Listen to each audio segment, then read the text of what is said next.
Welcome to Pizza Quest. I'm Peter Reinhardt, and we are having a special bagel show. We've got our pizza Yodis, Brian Spangler, John Arena, the two Yodas of pizza, but we have also a third. I'm not even going to call him a Yoda. I'm going to call him our Gandalf of bagels, Phil Korshak. Phil, welcome back. We just had a great conversation with you recently when we were at the Atlantic City Expo, but now I've asked you to join us with our Yodis, because this is how Pizza Quest, these podcasts began, was with John and Brian way back at the beginning, during the pandemic, I think, and we've talked about a lot of things. But what's interesting is, in terms of like what's going on in the zeitgeist of the universe, is that bagels are huge, just as you are kind of bowing out of bagels, maybe. And we want to get an update on your story for those who missed the episode a few weeks back, where Phil brought us up to date on what I called a national story, the story of national breaking news that Korshak Bagels, suddenly had to close in Philadelphia for a number of reasons. We talked all about that on a previous episode. But at that point, when we left you, things were in limbo. And so first, before you give us an update on what's happened since and where you're at, welcome Brian, welcome John.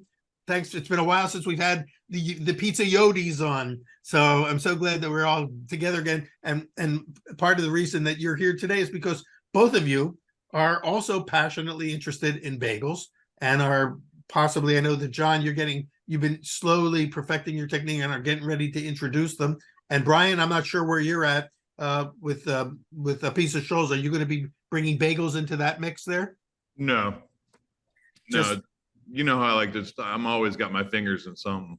I know you got 12 things going at once, but bagels is just one of the things, but not a menu item thing, just a passion project. Yeah. All right. Well, we got the passion, and we've got a work in progress in Las Vegas with Metro Pizza and the coming bagels, and then we've got Phil Korshak, the sort of the like I said, the Gandalf of bagels, who is going to give us, if you wouldn't mind, Phil, kind of catch us up a little bit on where things are at, because I know that our listeners really want to know what's happening with you, how you're doing, and if there's any plans on the horizon. First of all, hi, good morning. Welcome Great back to see you, all of you. Brian, I don't think I've seen you in a decade or more, and that was for like 5 minutes. Right. John, I haven't seen you in too long. Way too and long. Pete, and Peter, I'm so grateful that you asked me to come to Atlantic City and hang out with you on the floor. That was really good for me. So we're now about 6 weeks out from when the shop closed.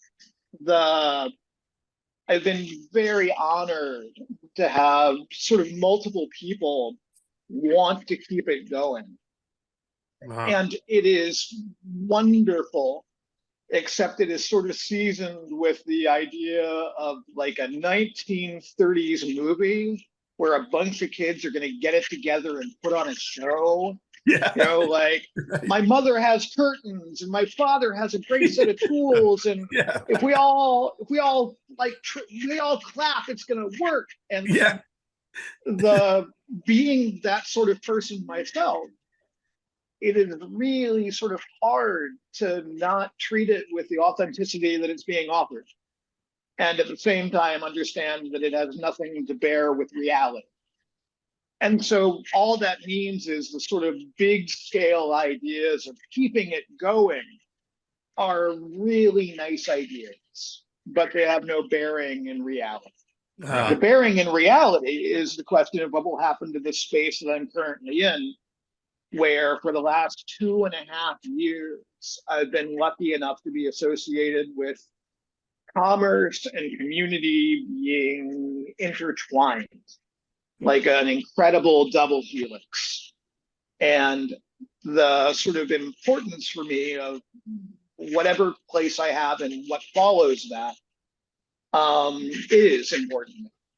And we just got done showing the space to what may end up being a vegan deli, which I love, because it has nothing to do with what I do other than the same sort of idea that I think all of us can relate to, which is doing a thing with integrity.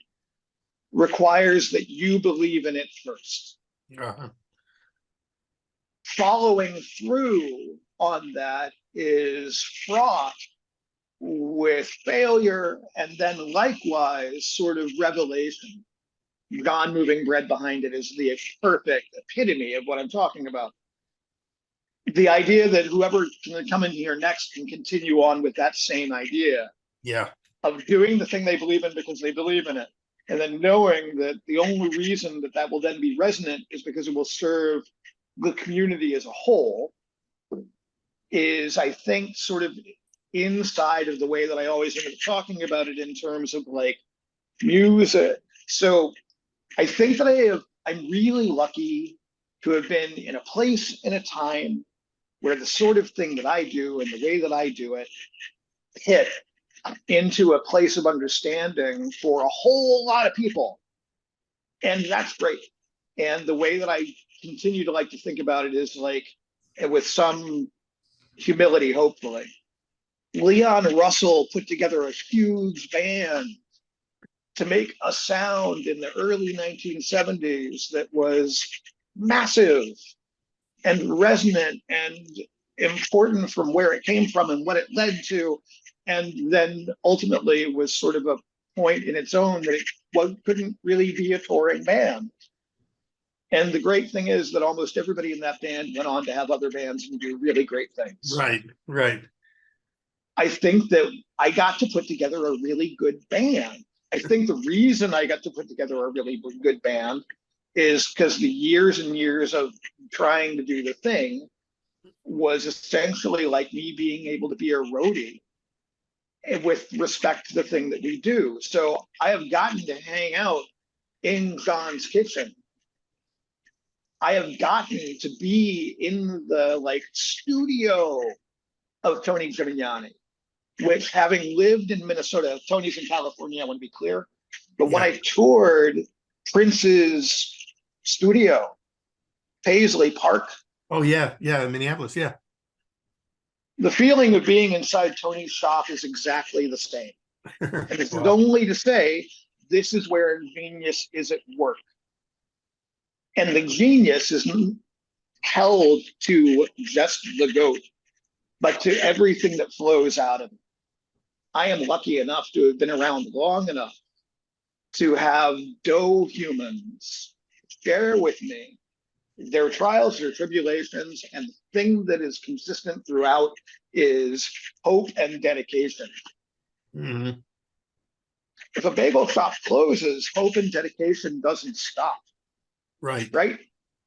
For what will occur with me, once all of this is sewn up, then I more than likely will leave Philadelphia and start heading west to the West Coast to see, like Oregon is real pretty.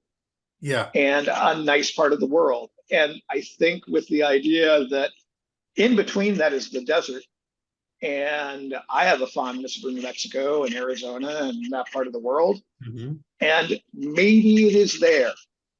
And just the opportunity to work with other people who work with dough, or to connect with other human beings who want to do something different with the service industry and redefine the world in which we live. Well, I think that I'm really grateful that that continues to be the pilgrimage that I get to make, and Right. not limited to an aspect of a craft. And incredibly grateful for the opportunity to be able to hone that, knowing that it is the discipline of dough that serves you throughout life.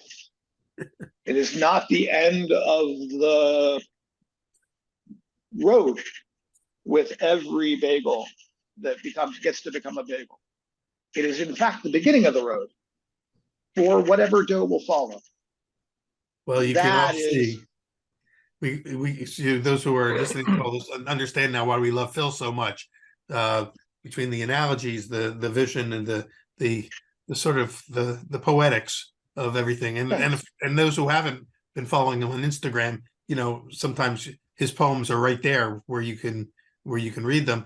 Let me just throw this open to John and Brian, because first of all, John is the one who introduced me to you about 10 Right. years ago. And so John is our bridge to those. And John has been a bridge to so many people. Brian, I'm not sure you guys connected somewhere along the line as well. But since you're kind of winding down to the end of the bagel phase before the next band pops up somewhere, whether it's in New Mexico or California, wherever you end up next. But both John is getting ready to sort of launch bagels. Brian, you're getting passionately deep into kind of perfecting the bagel. Do you guys want to ask Phil any questions or comment on anything or jump in here? John, Brian? you're the bagels. Go ahead. Okay, well, the first thing I want to say is if Phil is the Gandalf, I'm more like the Gollum. No, no way. Oh man, No, you're Aragorn and you know it. You are Strider, son. you could be a lot of characters in that saga. You could be Samwise also. You know, No who's doubt. right there all the time, right by his side. The loyal. Well, I think we all feel the same way about it. That it's part of the same journey. It's part of the same quest. It's like we try to bring things to life. I was talking to Wiley Dufresne. I think you know Wiley, right, Peter? Yeah, we've had Wiley on. Right, and he said something I thought was interesting. Since he got into pizza and he started making dough, he said, "Chef, he was basically an undertaker. He takes stuff and he fixes it up and makes it presentable to the world." And Right. making pizza dough, he was creating life. Yeah. And he was fostering life. And he was trying to make something great out of something that was living. And he just felt that it was so refreshing. And maybe that's what hooks us. Maybe we're all secretly Dr. Frankenstein. We look at these things and we get up in the morning and we look at it and we look up at the sky and we scream, "It's alive." And exactly. I think that's true. I think that so many people have been pulled into the world of fermentation, especially through dough, whether it's pizza, bread, it could be through beer making or wine making or cheese making. But fermentation is such it's a huge category, but it's all about working with, creating something out of real life and not just, what's the word? Chemical, reactions, but it's about cultivating life, as you said.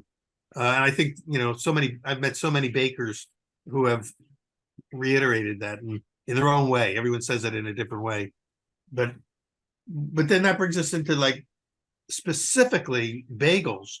Why do you guys think that bagels are happening in such a big way right now? I mean, Phil, when you opened Korshak Bagels a few years ago, it was just the beginning of sort of like this. We started to see stirrings of interest in bagels, and then you generated a lot of heat when you got heat and light when you got Korshak's open, and then suddenly they're popping everywhere. And it was around that time, and it's been a year or more that John and Brian and I have been talking about we got to do a bagel show. But why do you think it's bagels? Why is bagels having its moment, another moment? I think that there's something in the ubiquitous nature of the bagel inside of, like, I don't know, Northern America, at least, where no matter where you are or where you're from or where you grew up or whatever, there is some identification with a bagel that is beyond cultural.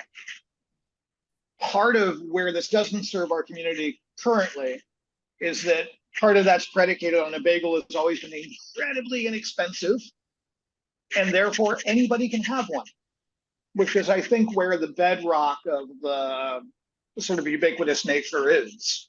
If you were a student, you could get a bagel. If you were just in between things, there was always a bagel. The 13th bagel is free, it's magic.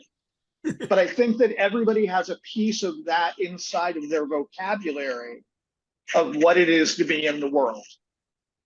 I think that what's really interesting, in the same way that that is true of pizza, how wonderful to have been alive in the time where a definition of what pizza is has been evolving constantly and working against gatekeeping as well, to express what any given human being's vocabulary is of how they integrate with the world.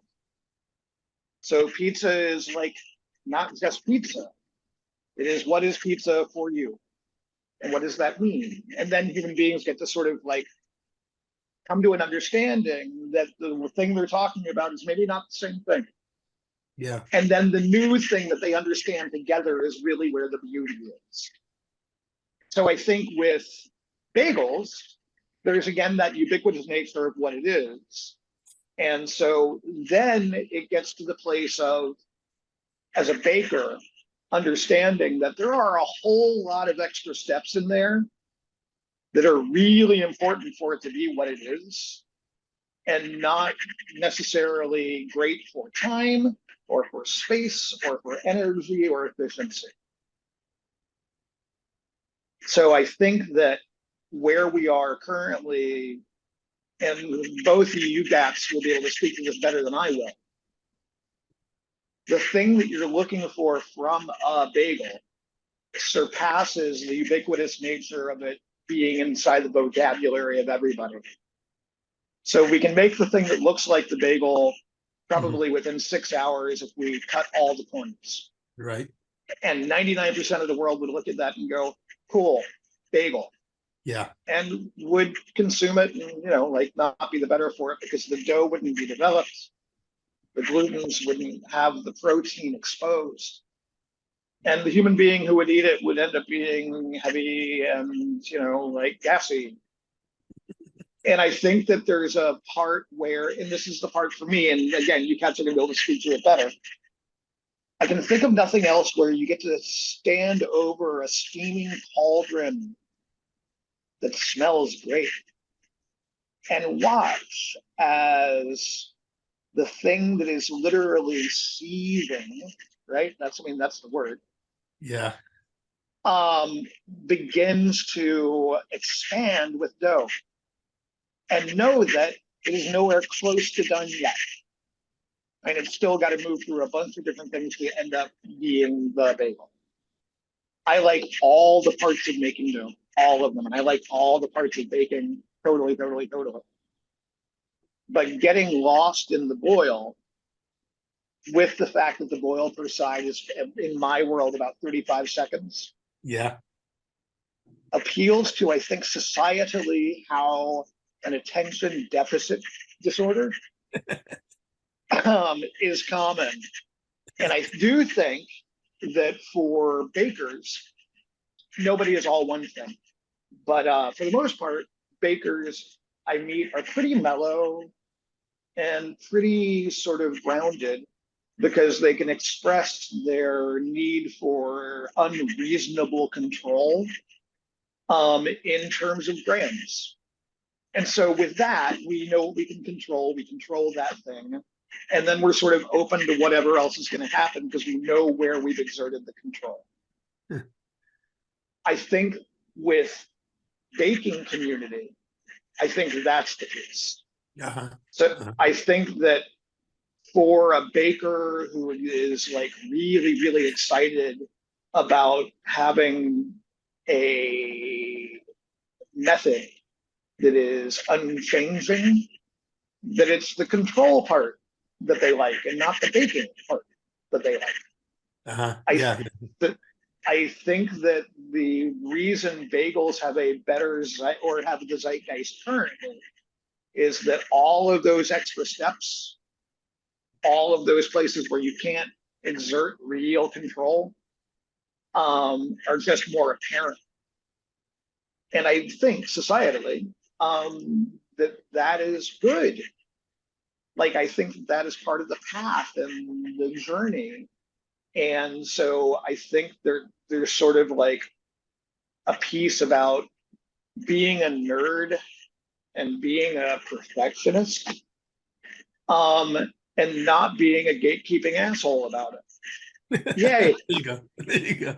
Hey, well, Brian, you've always been really good at spotting trends before they break on the shore. You brought us in a previous episode, to be on the lookout for bar and tavern style pizzas before they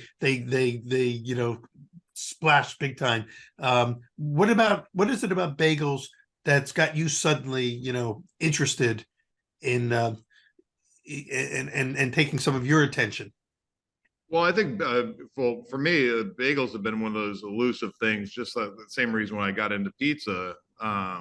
Yeah, I had a lot of exposure to it early in life, and then I moved to these areas where it's a wasteland. And that's how I got into pizza. I couldn't find any good pizza, have the baking background. I'll just do it myself. Yeah. Same thing with bagels. And for me, it's something I've been playing with since, what was that, 86? A friend of mine worked at a bagel shop when I was in high school. So I would go over there and hang out with him and help him. And in college, I made bagels. Oh, really? Yeah. And yeah, so, but it's something I haven't gotten back into until recently. John got me back into it. And I think bagels has been sitting on the sidelines and, for as far as like the reason why it's in vogue now, for lack of a better description, is that, a lot of things have been kind of not forgotten about, but these simple pleasures that we're seeing having their explosion. It's the simplest, bagels are simple, but like pizza dough, and pizza it's simple yet elusive.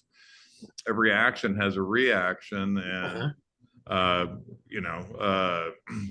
Phil said 35-second boil. Well, every minute that you boil has to do with the density of your crumb in the bagel, and texturally how that all works together. And so yeah, I think right now, and it's a comfort food just like pizza. It's a common man's food just like pizza.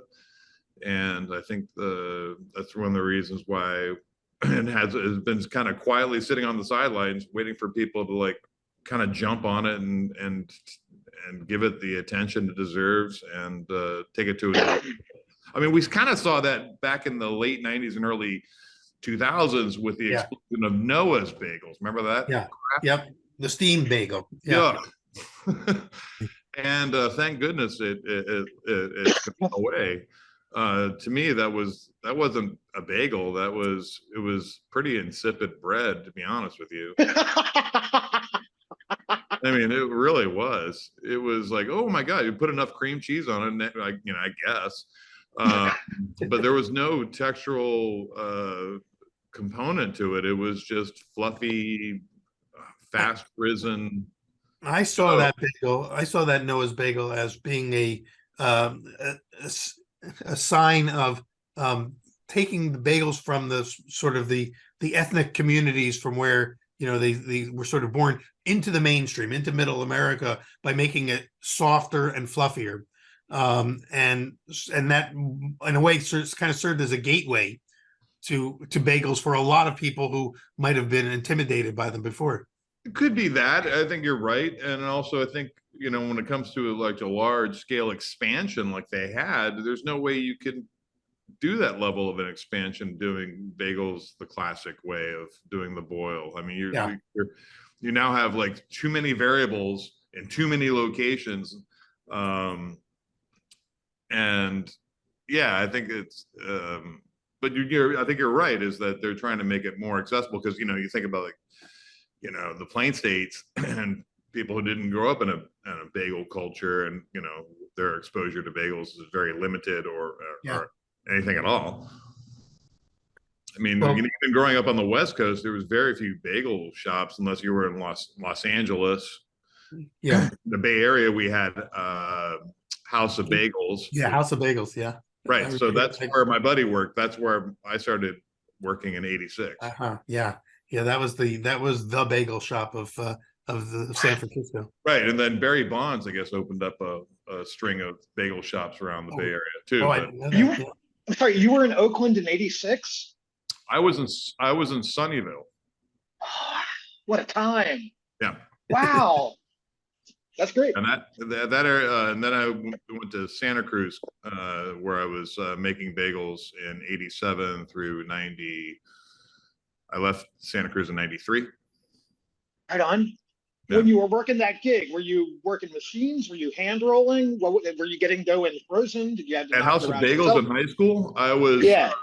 I was helping shape, and I didn't get any time on the oven, but I would just jump in and help when I had extra hours. It was like a quarter mile from a high school, so Yeah, right. yeah. But those bagels were formed by a machine though, not by hand, correct? We would shape them by hand, but they were pre-rounded. Oh, Right. yeah. At the But you location actually I was hand- at the location I was at, because they think they had 7 locations. To the higher, the from memory, because we're going on getting close to Yeah. 40 years ago. The busier locations, we were in Sunnyvale, the busier locations up in Oakland, San Francisco. they had, I think those were all shaped by machines. Uh-huh. Well, that was that period of transition from hand shaping to the machines came in and suddenly, you know, Sunnyvale was a much slower location. yeah. So well, it's good to know that you learned how to Cupertino, originally that your entry into it was hand shaping, which is Right. which was one of the challenges for Phil, I think, at your place, was that you were committed to hand shaping and not to using the machine, which would have upped your production by 2 to 3 times every day. But Yeah. but there was something about that. Before I forget, Brian, you had to have a bagel with you, I think, today. Can you hold up the one that you were working on? So this is looks and for those who can't see this, 'cause you're listening to it, that's a beautiful pumpernickel. Looks like a pumpernickel bagel with a beautiful shine. Well, tell us how you got there. How long was the boil on that one? The boil on this was about 25 seconds, That's about all. 12, 13 seconds per side. Wow. I rarely sit there with a clock. Yeah. I just watch it and react to it, because the water, I don't have the thermometer inside the water, because as soon as you put them in, the temperature of the water, depending on how many bagels you throw in, the size of the vessel, how much water, blah, blah, blah, blah. I'm not doing this on a commercial level. It's just myself. So when I do things like baking at home myself, I've gotten to that level where I observe and react based on experience. So I might have been closer to 30 seconds. That's that's a relatively short boil, but you got a beautiful shine on there. Great. It looks like those starches have gelatinized to a sheen. Yeah, and there's some lye in the water. Right on. Did you use lye at Korshak's, Phil? No, baking soda. Baking soda. used so only baking soda, and my thoughts were, one, it's going to give me a little bit of a quicker brown on the skin, but honestly, my caramelization on the skin's coming from the ferment, so baking soda is not doing a lot. What it is doing is that it is acting as a relaxant in my mind for the dough itself. So my dough is coming out of a 40-degree walk-in going into 190-degree whatever. Yeah. Holy cow, good crumb. Yeah, man. So Brian's holding up he's holding up a sliced open version of that bagel he just showed us. And Brian, say a couple words so that we can get you on full screen. full screen. There you go. There you are. And then and so how much of that bagel is rye versus wheat? There's this is only 10% rye, so this is more of like a Jewish deli rye. Yep. Yeah. So 10% dark rye, 1.25% caraway. But instead of using, because obviously classic pumpernickel is made from baking long temperatures, the classic German pumpernickel. Yeah, it's a different thing. Long Maillard reaction, baking for extremely long periods of time. Obviously, we don't do that, making bagels. A lot of bagelries will use caramel coloring to achieve this. And a buddy of mine in college, back in, he used cocoa powder. Yeah. Cocoa powder. So that's what I use. That's what I use. but so there's a little cocoa powder in Cocoa that. nickel. What cocoa nickel? Yeah. Cocoa nickel. So you've got cocoa powder. I've actually done it also with carob powder at times, but Sure.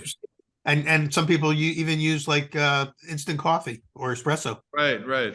And just to clarify, unsweetened cocoa powder for the people that are listening and watching. Unsweetened, and yeah, and then of course malt in the dough.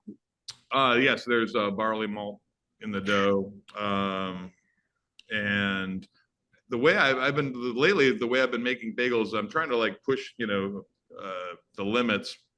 So for 12 bagels, all the water is in the pre-ferment. I'm doing pre-ferment. So Yep. all the water's in the pre-ferment. I'm doing about a 14-hour pre-ferment. I'm only using for 12 bagels at 125 grams weight per bagel. For the total formula, half a gram of instant yeast. Wow. Yeah. So like 0.3 in the pre-ferment for 14 hours, and then another 0.2 in the final dough.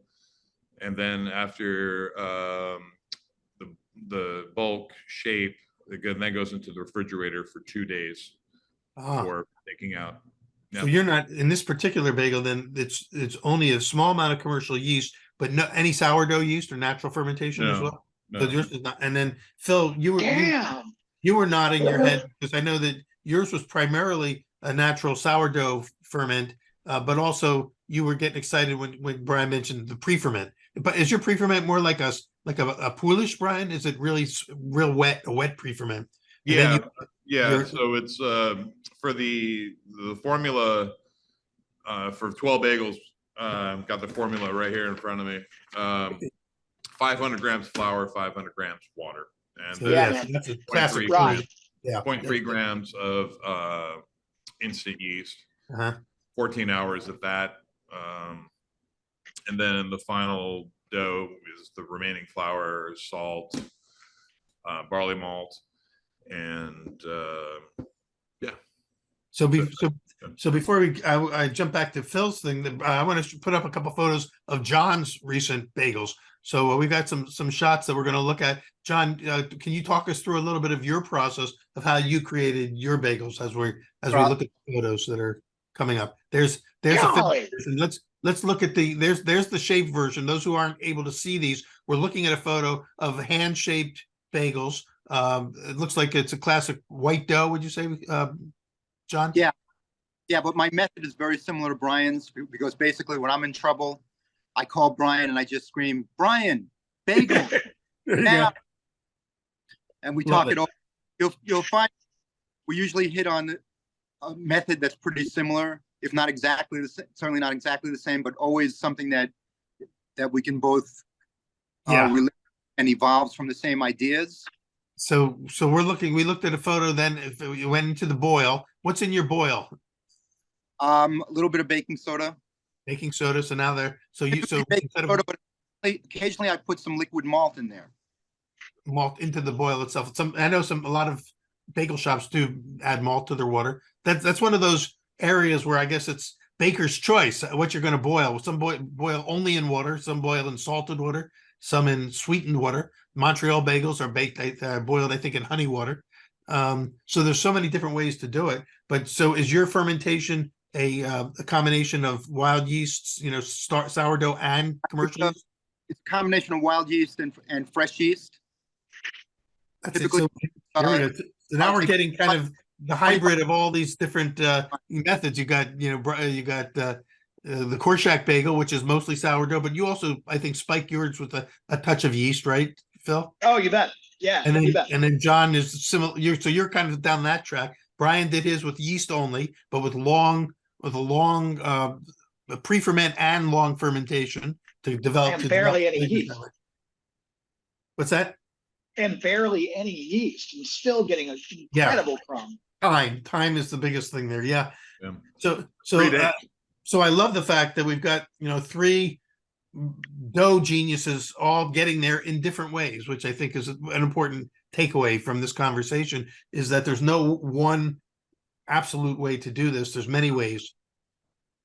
Yeah, the thing that is consistent for the three of us is that pre-ferment.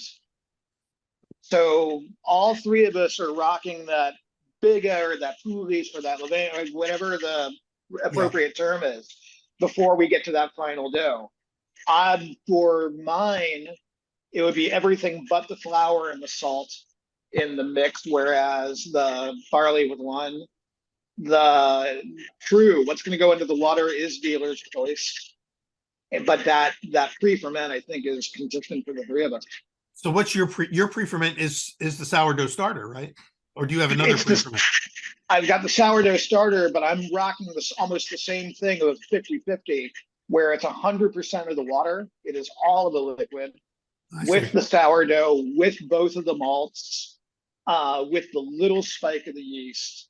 And that does the 12 to 14 before then it hits the mix Then with you the have flour and the salt. yeah, okay. And then it will get the table, it will get a bulk rise, and then a cut, and then a form, and then the overnight, and then the boil and the bake. So John, is that kind of similar to the approach you took, getting your starter and everything in the beginning and with a big wet sponge? I'm using a sourdough starter. That's 100% hydration, and 50% of my flour. I'm sorry, 25% of my flour is in that pre-ferment. I'm letting that sit for about 18 hours. Wow. I do my complete mix. 18 hours, but that's like 60 degrees. Yeah. Okay? Cool. Yeah. 5 degrees. And then I'm doing that mix. I do a short rest, like for an hour bench rest. Put it in the cooler for 48 to 72 hours. Bring it out. The last 6 to 8 hours of my time in the cooler is uncovered. So a little bit of a crust on them. They get a little skin. Right. Yeah. And then my boil is it's a little bit longer. It's about probably close to a minute. And then a bake at 450. And John, you've been playing with this, with perfecting your technique in this. How close are you to actually being able to present them, through the menu, putting them on the menu will be at Metro Pizza? That depends on how crazy I want to get, right? Yeah. How hard do you want to work? I don't know. So far, I think part of the quest is that we have this thing in our minds. I'm sure Phil and Brian will agree with this. We have this mythological pizza in our mind, or this mythological cheesecake in our mind, or this mythological bagel in our mind that probably never even really existed. They call that the platonic bagel. Yeah. And I mean that's part of the, I think part of the search for the Holy Grail is a little bit of you knowing that it was real. Yeah, bringing the ideal to earth. That it's the possibility of it that keeps us going forward. Yeah.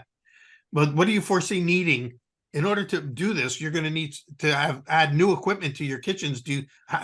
Or you've got to get a kettle. You've got to, have room to be able to make your pizzas and everything else that you do at Metro, plus then add a line of bagels. Is that going to be, or are you going to have a separate sort of commissary operation? Well, there's 5 or 6 hours in the day where I'm sleeping or wasting all that time. So yeah. What are you doing? Oh, ne'er-do-well. When are you going to get to work? Lollygagger. But do you see the need to? Are you going to, first of all, are you going to try to squeeze that right into the pizzeria? Or are you going to have a separate shop to produce these? My main commissary, which you guys, I think all of you guys have seen, it's pretty big, and it's not used it's not used from 12 o'clock at night to 5, 6 in the morning. So you got space for it there. Okay, good. Yeah. Bagel hours, right? Yeah. Perfect. So okay, so that answers that question, and then it's just a matter of kind of like working out a system and a plan and training your people to be able to produce them consistently on a regular basis. At this point, my people consist of me, and if I can rope Phil into staying here on his way to Oregon. There you go. Not going to take a big rope. Wait a second. I just heard an offer on the table, Phil. You got to add that to to your list, your pad of options? I could not be more blessed. I honestly could not be more honored or blessed. Would Yeah. that be cool? Would that be cool? Well, if it happens, remember, those who are listening, you heard it all here first. Breaking news on Pizza Quest. Well, the thing that John is doing that I mean, like, I would want to see and feel with my own hands, because I know it's smart and I know it's good and I know why I didn't do it and I know why I wanted to do it, was that bulk ferment before the cut to form. That I think is glorious and like a very, very smart move for what's going to happen with the dough. And likewise, I'm so grateful to have heard out loud what I suspected. So if John shows the picture again, the overhead of the cooked bagel, that tear in the skin and that cobweb on the dough that's underneath it. Let's see if we can get that photo back up on the screen, Jeff, if you have a chance. Well, our producer, Jeff's going to try to get that photo back up for us. I will note that what any human being decides is beautiful or not beautiful is really arbitrary, right? I mean, like, it kind of is. But that bagel, that dough, that look, what that is to John's point, sort of my holy grail of what I want the skin of a bagel to look like and why. So we're looking at something that's very close to that platonic bagel, or that holy grail bagel that we were talking about, that he kind of nailed it, and you're saying that would be your target, something along that line. It totally is, and it is inside for me of what is happening in the tear of the skin and the exposure of the dough underneath it, and that's only going to happen, I think, due to that big bulk ferment and the cross-hatching of the trays and getting the skin on the dough before it hits that boil. I mean, that's what I think is going down. Phil, wow. I think it also, for me, creating that stirrup and working against the table, almost like when you're shaping a French bread, and creating that surface tension. I think that's a big part of it too. You see a lot of people that are just basically rolling a dough ball and poking a hole in the middle. Yeah. Why they're doing that? I mean, you got to crank these things out. But I think when you make a stirrup, you shape it together, you squeeze it together, and you work it against the table, I think that motion is adding a surface tension that changes the exterior texture. Brian, how do you feel about that? Well, I think what I instinctively thought of when I saw the tear is that you're getting a lot of spring from the conduction from the hearth. That a lot of times you'll get that massive, and as well as the fact that you're allowing the skin to dry out. So a combination of those two things. It is pretty dramatic. We're starting to get down to, like, what is it about a baguette that makes it so appealing to people? And it has to do with the way it blooms open where it's cut and scored in a way that has tremendous eye appeal. And for a bagel, which is much smaller, the eye appeal is more subtle. But it's not just a smooth. Although, Brian, yours was pretty smooth all the way around, and I think a lot of people would assume that's the target. But what John and Philip are saying is that they don't want it to be just totally smooth. They'd like to see signs that it has sprung in the oven, that it's started to tear a little bit and open up and bloom a little bit in a few spots. Is that correct? Am I saying that correctly? Would you say?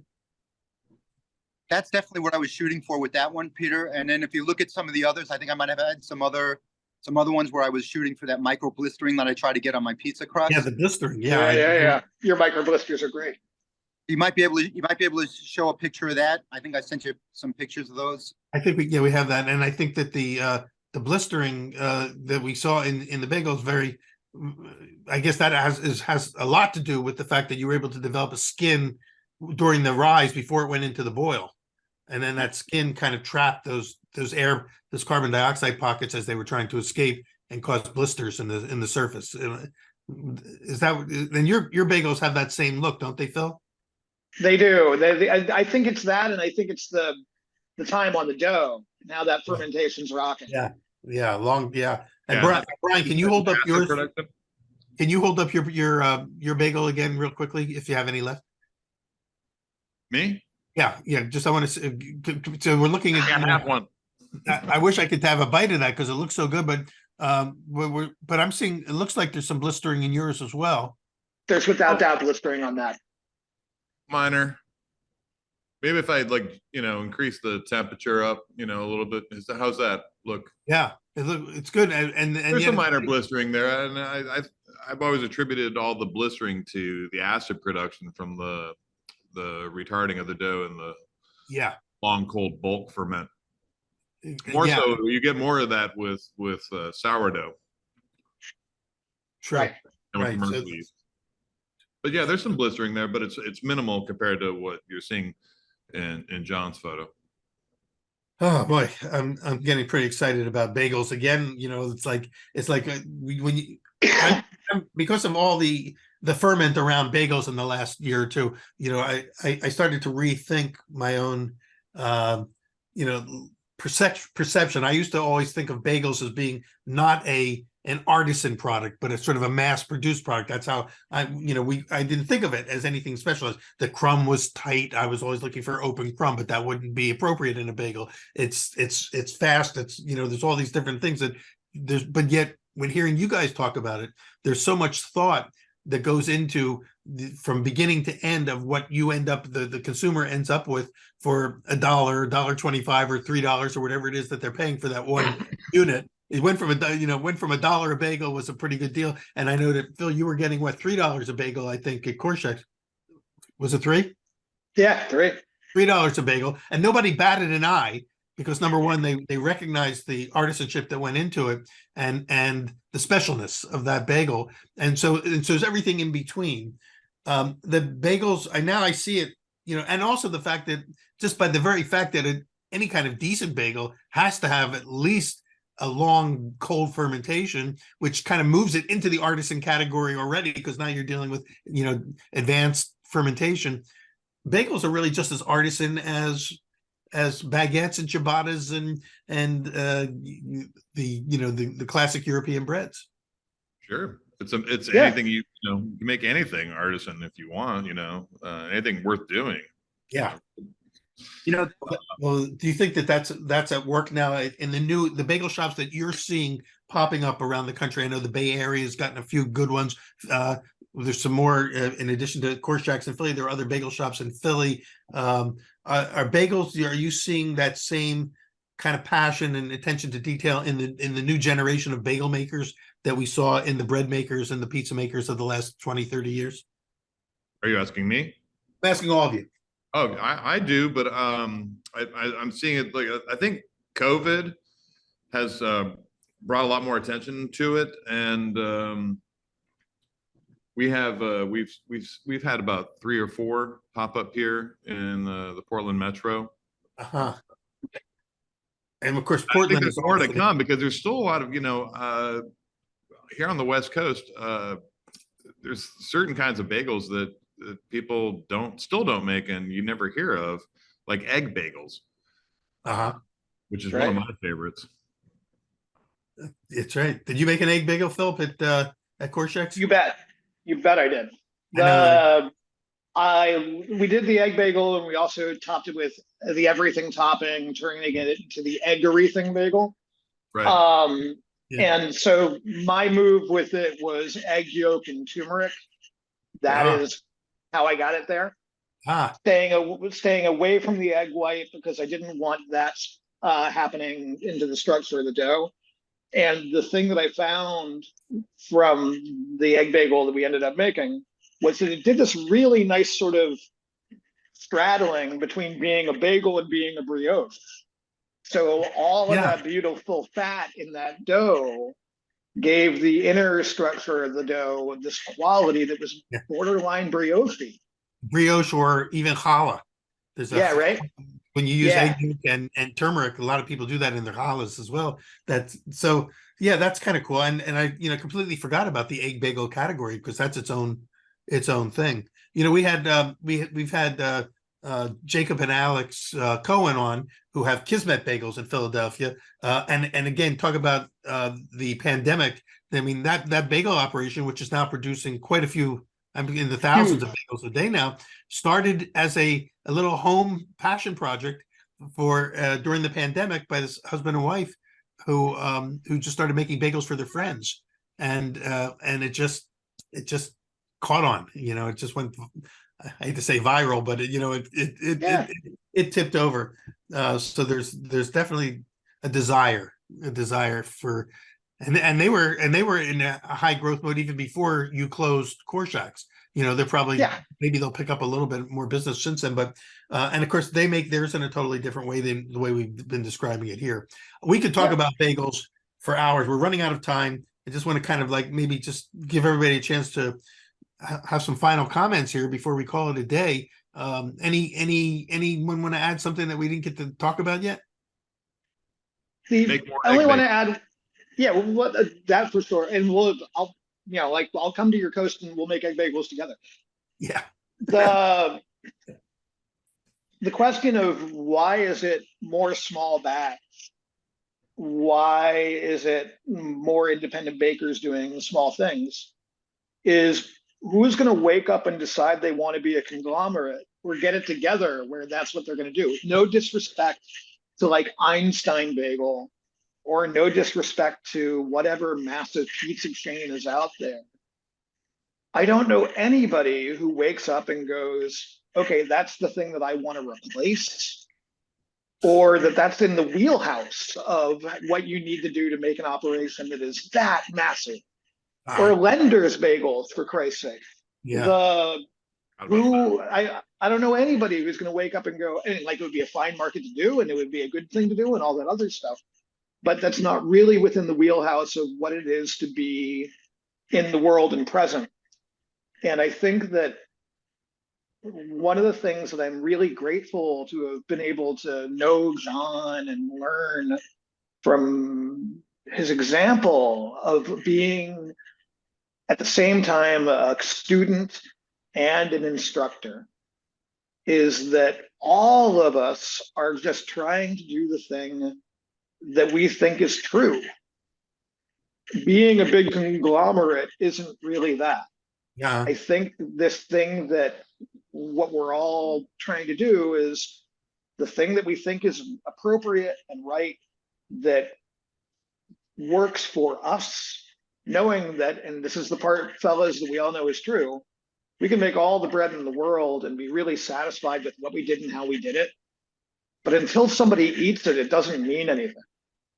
And whether they like give us the respect that we think we deserve or not, shouldn't be integrated into why we do the thing. Right? We do the thing with integrity because why else you can do it any other kind of way? And you make the thing because ultimately you're not the one who's going to eat it. And isn't that nice? And like, I think that is the common piece. But again, these cats have way more experience to me, way more success, and can speak better for themselves. Well, last call for Brian, John. Any final comments before we call it a day?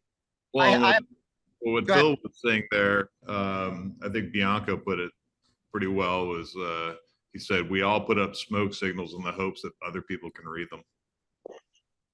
Beautiful. Yep. Pete, I think for me, we're seeing this evolution. You mentioned it earlier. This evolution that's following along the same progression that pizza took. And what I would like to see with bagels, my hope is that we don't lose our inherent bagelness in the quest to. And by that I mean, wait, in the quest of what? In the quest to be artisans. Oh, okay.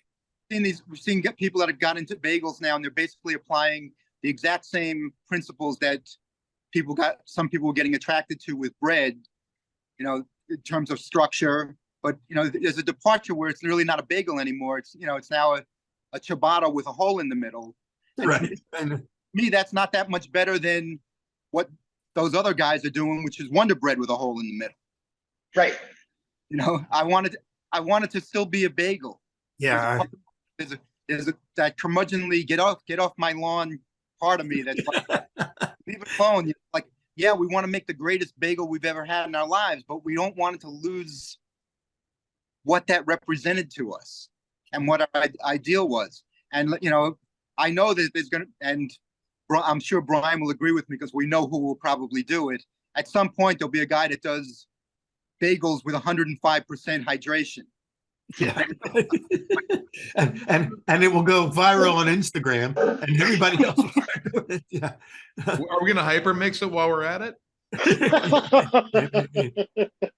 and bake it in a vacuum oven. So again, there's so many things that could happen, but what we're here celebrating today, I think, is the fact that we've got, you know, 3 true artisans in their craft, committed to, you know, to, as Phil said earlier, you know, doing something we can all be proud of and that bring joy and pleasure to the people who consume the things that we make. So I want to thank all of you. Again, our pizza Yodis, John Arena and Brian Spangler, and our now our bagel Yodi, or as I referred to him before, our Gandalf of bagels, Phil Korshak. We've got to do it again. It's been too long to get it since we've had all you guys together. And I want to thank you for joining us today, you know, on Pizza Quest. And we'll get you back and we'll keep this conversation going. And Phil, you'll let us know 2 things, you know, what you decide to do next. And when you land in Las Vegas and start making bagels with John, or land in Portland and start making bagels with Brian, we want to know about that, because then you know, it's kind of like the world will tilt on its axis a little bit more. You honor me. The one thing that I've never been is quiet. So you know, thank you for making time for me to be able to connect with all of y'all. It really, really is an honor. And the affirmation in working with Doe and doing what we do, of being able to have a conversation where all 3 of us do it differently. Yeah. And are encouraged by that, I think, is the big sign. Like, that's the big, beautiful thing. And thanks, Peter, for being the one to expose that as being normal. Appreciate it. Well, I'm honored to be in the same room, so to speak, with all of you. And thank you for everything that you're doing to advance the craft. And for those of you who are watching or listening, join us again next time for another episode of Pizza Quest. And we'll keep these conversations going. We're all on this quest together. So, as we say, it's not just about the pizza, it's more about the quest. Thank you, guys. See you all next time. Thank you. Peace. Bye, guys. Good night.